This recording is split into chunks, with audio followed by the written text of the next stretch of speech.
There was a time where I just wasn't sleeping, wasn't eating, kind of went on and off my medication, didn't look after myself. And as a result, I had to have all my teeth removed because I was just drinking coffee and energy drinks and this, that and the next thing, and I wasn't looking after myself. I didn't even want to get out of bed. And luckily I had my ex-partner to support me. If I didn't have him, I don't think I'd be here, to be honest.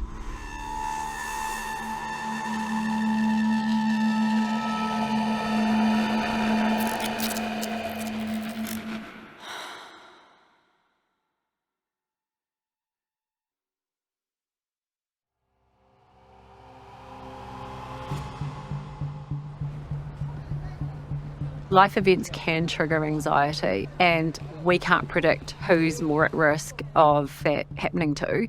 We do know that if you are an anxious child, you're more likely to be an anxious adolescent, you're more likely to be an anxious adult. We also know that when people are exposed to high stress events in a very short space of time, that can also make it more likely that they will experience anxiety. Moving, having a baby, having children, those are all really, really sort of things that affected me. And I understand are really quite serious triggers. I lost my brother in a motorcycle accident, and that was quite a trigger for depression. Combine that with going through puberty. That whole combination is something that is now identified as a perfect storm of genetic predisposition with environment and socio factors. So it all comes together as a trigger. Anxiety can kind of almost be like running a marathon, and if we run a marathon when we're at peak condition and we've been getting enough sleep and eating lots of veggies and drinking lots of water, when a challenge arises in our life, we're much more able to deal with that challenge. Let's say we're a new parent and we're not getting enough sleep, or for any other reason we're not taking care of ourselves. All of that's going to make someone more vulnerable to experiencing anxiety. I think that there is a lot of pressure on mums now that is different to 20, 30, 40 years ago for mums to go back to work. Often families have to have the mums work, and they're taking care of their house, taking care of their children. And on top of that, there's a lot of social media and a lot of influence about how you should be a mum. And I think that pressure on people is actually quite a lot. I felt like something was going on. And I was told that babies don't sleep, and I would just be tired, and it was probably the baby blues and everything would improve. And my anxieties got bigger and bigger, and one night I had just planned that was it. And I remember just being really calm, like, yeah, this is the best for everyone. Shane knew something was off. I locked myself in the bedroom, and then I got upset that he had picked up on something, so then I couldn't even do that right. And then I think it was just a quick trip to the hospital, really, to the crisis team. I'm unsure if people understand that that is something that we need to actually support women with, you know, rather than, oh, it's just normal that they go through that. And I think there is a little bit of that rhetoric. And while I do want to normalise that this is what women go through, we know enough in New Zealand when we look at our, stats around perinatal mortality that we need to do more to support women in this area.